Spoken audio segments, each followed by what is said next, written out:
In this lesson, we're going to take a look at a specific type of problem, which is called solving a triangle or solving a right angle triangle. And what we want to be able to do by the end of this lesson is, first off, draw the diagram of a right triangle if we are given some information about the triangle. And then what it means to solve a right triangle is to be able to find the lengths of all of the sides and all of the angles using this given information. And the tools that we have at our disposal to do this are the three primary trig ratios that we've been working with, sine, cos, and tan. We have the Pythagorean theorem, which we learned last year and reviewed a little bit this year. And of course, using just the fact that the sum of the angles of the interior angles of a triangle add up to 180 degrees. C squared plus, let's just jot down the Pythagorean theorem here.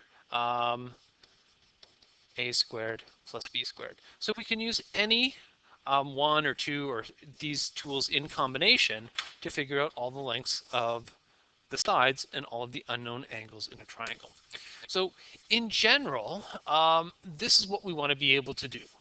Obviously, to solve a triangle means to find the lengths of all three sides and the measures of all three of the angles. And often, a lot of these are given to you in the question. Generally, we want to sketch a diagram of the triangle if one is not given. Then we want to be able to label the sides hypotenuse, opposite, and adjacent, just like we've been doing with all of the right angle triangles up until now. And then use this given information to solve for our unknowns. Generally, you want to think about trying to find a missing angle first, and it's often helpful to record information on the diagram as you find it, because you can use that information that you found to help you find the next thing that you need to find. So let's take a look at two examples here. In our first one, we're just told to solve the triangle, and we're given a diagram of the triangle here in which we're provided with the information of the size of one of the angles. Angle Q is 40 degrees, and the length of one of the sides. The side PR is 14 kilometers. So first thing we want to do here is we want to label our sides. So we know we are given this angle right here. So we can figure out that this is the opposite side. We know that our hypotenuse is always across from the right angle, and we know that our adjacent is always going to be next to this angle that we are given. All right, to solve the triangle, what do we have to find? We have to find angle P, we have to find the length of side R, and we have to find the length of side P. So which one should we do first? Well, I think first off, we should try to find angle P, because that's going to be pretty easy. We already know that angle Q is 40 degrees. We know that angle R is 90 degrees. So angle P is just going to be 180 minus 40 minus 90, 50 degrees. Once we found that, we can add it on to our diagram here as some information that we figured out. Next, we have to go after one of these sides, either side R or side P. Let's go after side P. It doesn't really matter which one we pick. So we want to find P. And P is our adjacent side. What were we given? Well, we were given the length of the opposite side. So our opposite side is 14. And we were also given we were given that angle Q was 40 degrees. So our angle, we'll just say theta, is angle Q is 40 degrees. Now we want to choose a trig ratio that involves adjacent, opposite, and an angle. That's going to be the tan ratio.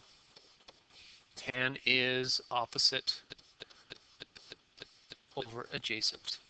So we can fill in our given information here. The angle that we have is 40 degrees. Our opposite side is 14. Our adjacent is side P. That is the one that we are trying to find. So we can solve this by cross multiplication, as we always can when we're trying to solve for a side. Multiplying across is going to get us T times tan 40 equals 14. And then we have to divide both sides by that tan 40.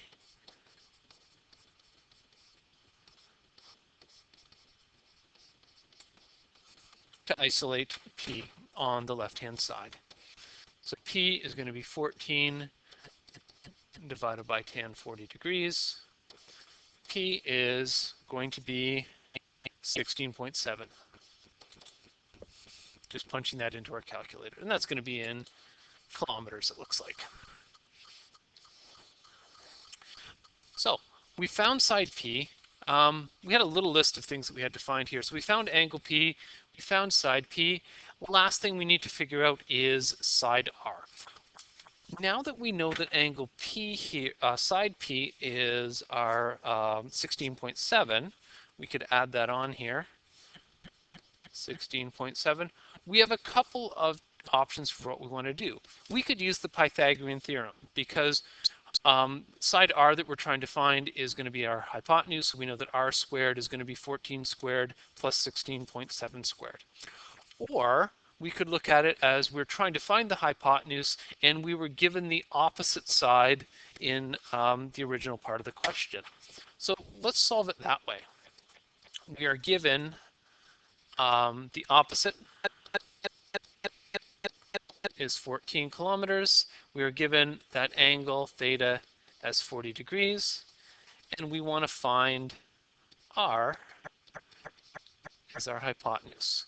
We're going to choose the trig ratio that involves opposite, hypotenuse, and an angle. That's going to be the sine ratio. Let's sub in what we know here. We know that our angle is 40 degrees. We know that our opposite side is 14. Our hypotenuse is r. That's what we're trying to find. And we're going to solve this the same way we did the other one. We are going to cross multiply, and then we are going to divide. R is going to be 14 divided by sine 40 degrees. Punching this into our calculator, R is going to be 21.8 kilometers. So we solve for the lengths of two sides. We solve for that unknown angle. We've got the lengths of all of the sides and all of the angles in our triangle. We have solved our triangle. All right, let's take a look at a second example here. In triangle ABC, side C is 160 meters, side A is 200 meters, and angle A is 90 degrees. Solve the triangle. Well, they don't give us a diagram here, so we're going to have to make our own. I'm just going to draw a right angle triangle. I know that my right angle has to be A, so I am just going to put B and C over here, labeling the vertices with capital letters. And then I know that this is going to be side A, this is going to be side C, and this is going to be side B over here. C is 160 meters, and A is 200 meters. So we are given the lengths of two sides, and we want to solve the triangle. Now, our first step would normally be to label the sides. Hypotenuse, opposite, and adjacent. So we know that this is our hypotenuse, but they don't give us an angle to use to figure out what's our opposite and which is our adjacent. In this question, let's think about what we're trying to find. We're trying to find the length of side B, and we're trying to find angle C and angle B. So what we should do here is we should pick one of those angles to solve for first. Let's decide we are going to find angle B first. So angle B is the angle that we are trying to find. We're going to use that angle to label our opposite side and our hypotenuse. So if B is the angle we're interested in, our opposite side is going to be side B, and our adjacent side is going to be side C, 160 meters down here at the bottom. So if we're trying to find angle B, which is our angle, and we are given the hypotenuse and we are given the adjacent side, sorry, our hypotenuse is 200 and our adjacent side is 160, that tells us which trig ratio we need to use. The one that involves an angle, the hypotenuse, and the adjacent is the cosine ratio. Adjacent over hypotenuse. So the cosine of angle B is going to be 160 divided by 200. Doing that division, 160 divided by 200 is going to be 0.8. And then, I don't really need brackets around that, 0.8. Now, when we're solving for an angle, remember we have to do the inverse cosine. So angle B is going to be the inverse cos of 0.8. Angle B is going to be 36.9 degrees. Let's put a box around it because that was one of the things that we were trying to find. Okay, let's go up to our list here. We found angle B. The next thing that's going to be easy to find is going to be angle C, because if we know that angle B here is 36.9, we can figure out that step 2, angle C is just going to be 180 degrees minus 90 minus that 36.9 degrees. So angle C here is going to be 53.1 degrees. Again, we'll put a box around it. And we could add this to our diagram, 53.1 degrees. All right, the last thing that we need to find is side B.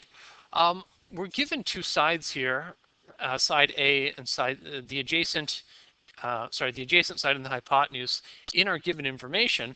So it's probably easiest just to use that 200 and that 160 to figure out what B is using the Pythagorean theorem. So B squared is going to be our hypotenuse, 200 squared minus that other side, 160 squared. Doing this subtraction, we get that B squared is going to be 14,400. And so to find the length of side B, we have to do the square root. So B is going to be 120 meters. And there we go. We've got the lengths of all of the sides. We've got the measures of all of the angles. So we have solved this triangle.